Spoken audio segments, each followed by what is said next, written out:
This is a Mackenzie Institute short pod for a hostile world. My name is Alan Bonner.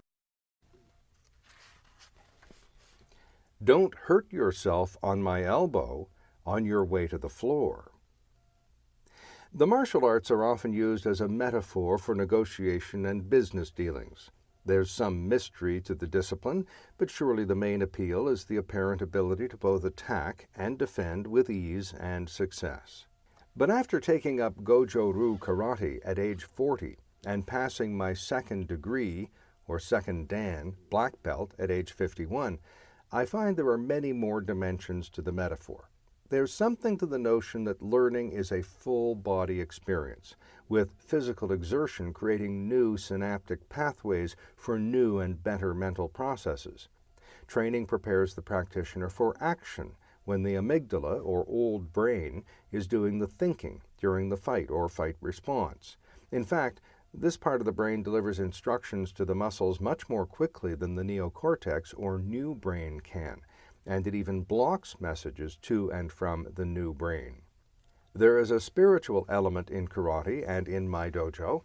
The suffix do was added to karate do in Japan in the 1920s to signify that the art is a way of life. There are deeper meanings in the karate story than just the imperative of protecting and attacking. Several arts profess to use the opponent's power and energy against the opponent. It's powerful to see a smaller person dominate, direct, and even throw a larger person.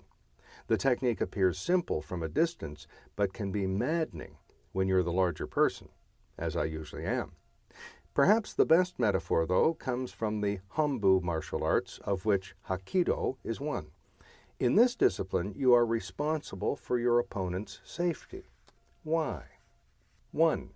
The most dangerous opponents are often the least skilled, since they don't know what will cause injury.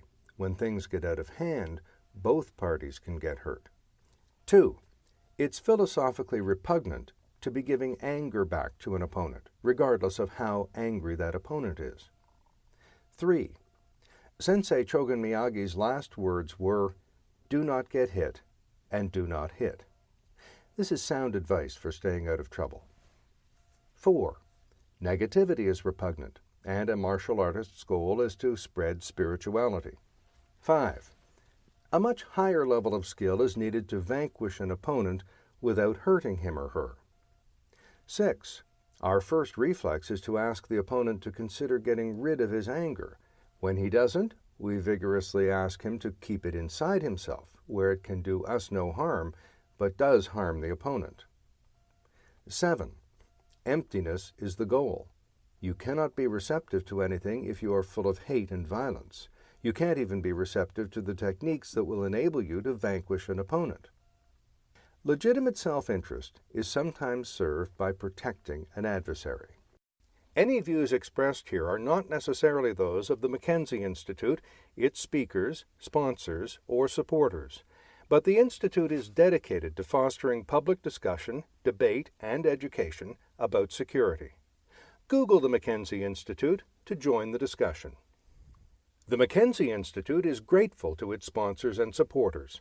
Some of our short pods and video long talks are a result of the support of Heathbridge Capital Management Limited, the National Post, and Dundurn Publishing. My name is Alan Bonner.